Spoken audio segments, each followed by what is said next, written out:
Alors, aujourd'hui, on s'attaque à un véritable monument, un titan de l'industrie, Henry Ford.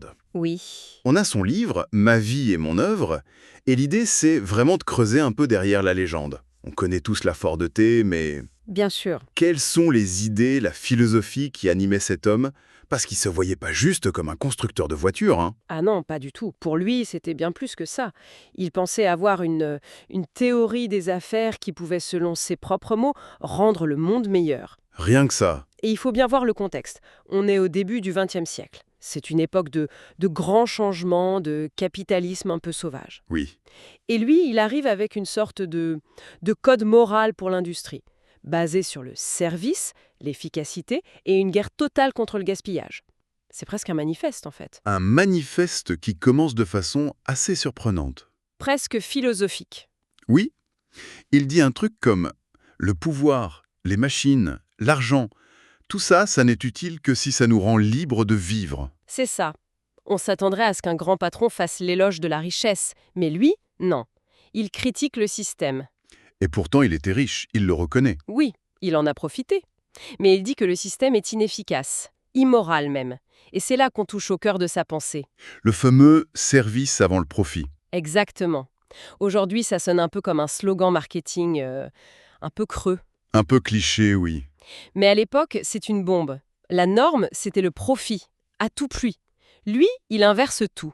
Sa phrase clé, c'est vraiment « le profit doit être la récompense d'un bon service. Il ne peut être la base. D'accord. Mais ça veut dire quoi, concrètement, un bon service pour lui? » C'est très simple. C'est deux choses. Une qualité parfaite et un prix le plus bas possible. Ah oui? Servir les gens, c'est pas leur vendre un produit de luxe avec une marge énorme.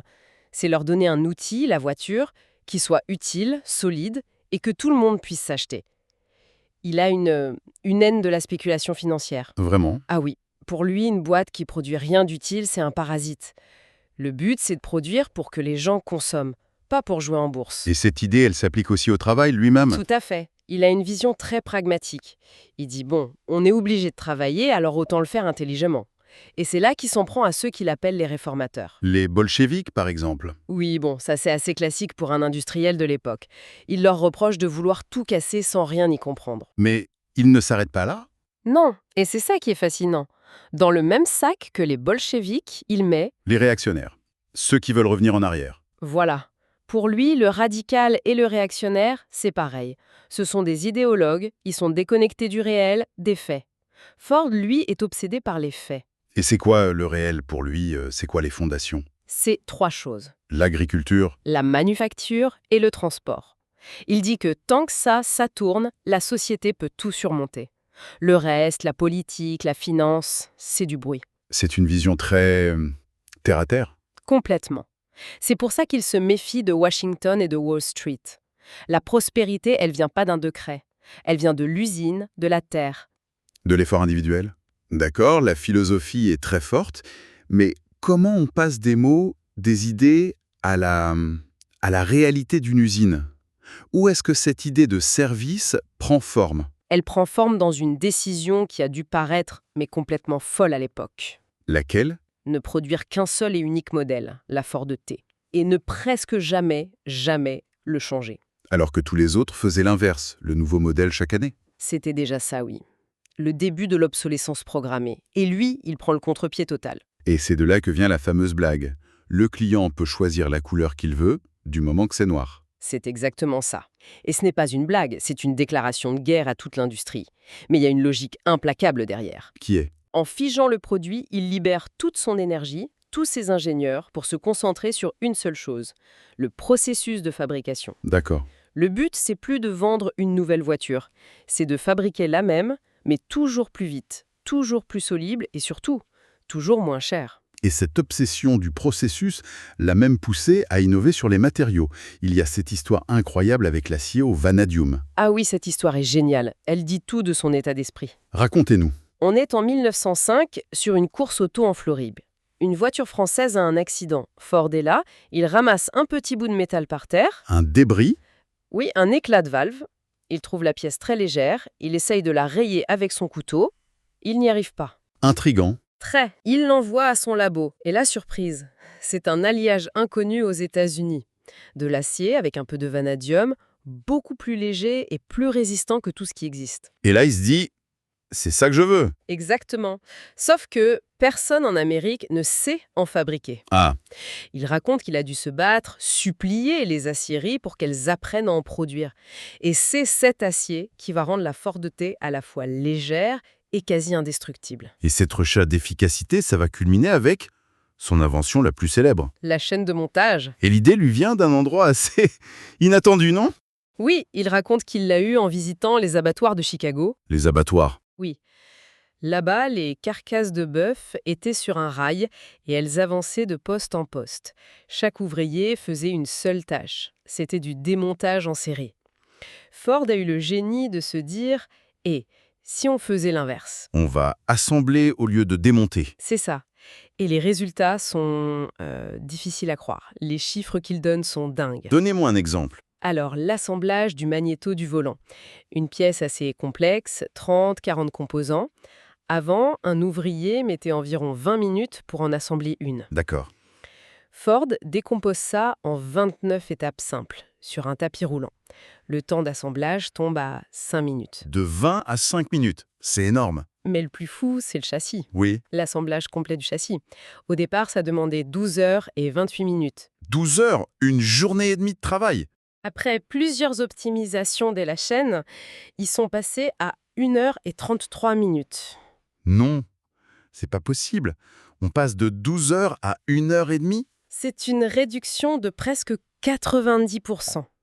Ce n'est plus de l'amélioration là, c'est une révolution. Mais comment? Quels sont les principes derrière ce miracle? Il les résume en 3 règles. 1. Amener le travail à l'homme, pas l'homme au travail. Fini de se déplacer. Logique? 2. Tout placer, les outils, les hommes, dans l'ordre exact de l'opération. Et 3. Le plus important, minimiser les mouvements. Un homme ne doit faire qu'un seul pas et ne jamais se pencher. C'est là qu'on pense tout de suite à Chaplin au temps moderne. Bien sûr. Cette critique de la déshumanisation du travail. En simplifiant les gestes à ce point, on aliène l'ouvrier, non? C'est la critique majeure, et il le sait. Mais il s'en défend d'une manière très particulière. C'est-à-dire? Il ne nie pas que le travail est répétitif, mais il dit qu'il n'a pas supprimé la compétence. Il l'a déplacée, Déplacer où? en amont. La compétence, elle n'est plus dans les mains de l'ouvrier. Elle est dans la tête des ingénieurs qui conçoivent les machines, qui planifient le flux. C'est le système qui est intelligent. Et cette philosophie du service, elle continue même après la vente de la voiture. Ah oui, c'est un point absolument crucial. Pour lui, la vente, c'est que le début. Ah bon? Il a très vite compris qu'une voiture en panne au bord de la route, c'est la pire pub possible. Donc il a créé un réseau de services après-vente très efficace.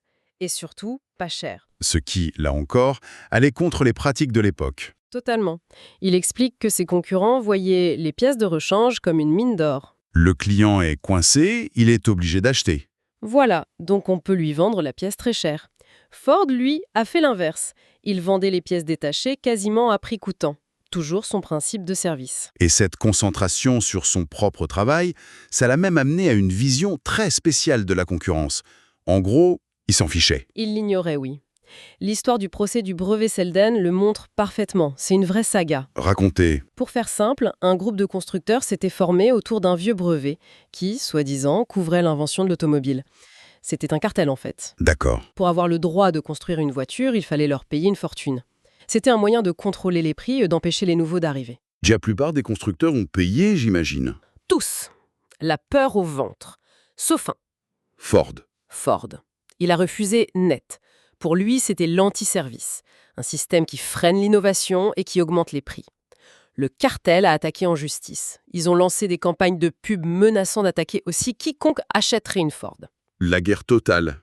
Et comment il a réagi, Ford?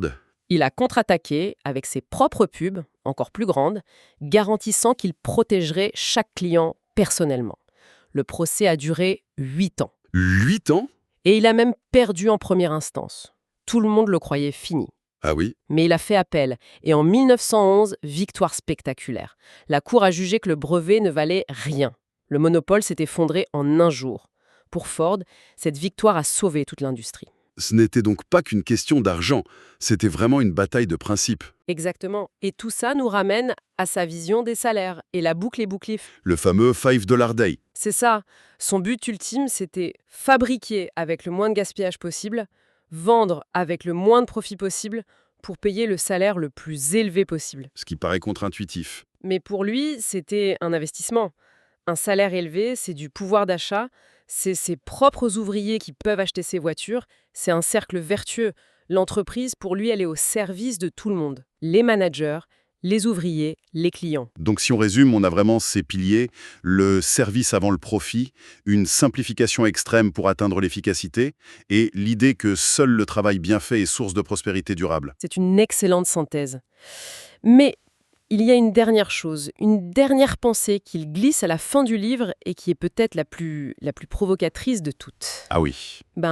Après avoir bâti ce monstre, cet empire de la centralisation qui était l'usine de Highland Park, Oui. il a commencé à penser qu'il fallait peut-être tout démanteler. Attendez quoi, c'est complètement paradoxal. C'est tout le personnage. Après avoir créé la méga-usine, il a commencé à en voir les limites. Pas techniques, sociales. Les problèmes de concentration de la population. Exactement. Le logement, les transports, la surpopulation. Alors il a commencé à imaginer autre chose pour le futur. Et c'était quoi cette vision? L'idée qu'il nous laisse, c'est celle d'une industrie décentralisée. Au lieu d'un complexe géant, il imaginait un réseau de plein de petites usines, 500 ou 1000 personnes réparties à la campagne. Des petites unités. Oui, Chacune fabriquerait des pièces standardisées. Il pensait que ça permettrait aux ouvriers d'avoir un pied dans l'industrie et un autre dans l'agriculture, de mieux vivre loin des problèmes des grandes villes. c'est une vision qui est d'une actualité assez folle aujourd'hui. Stupéfiante. À l'heure du télétravail, des chaînes logistiques mondiales, des débats sur la désindustrialisation, il pose des questions sur l'organisation de la société qui sont encore les nôtres. Le dernier rêve de l'homme qui a créé la méga-usine, c'était peut-être de la voir disparaître.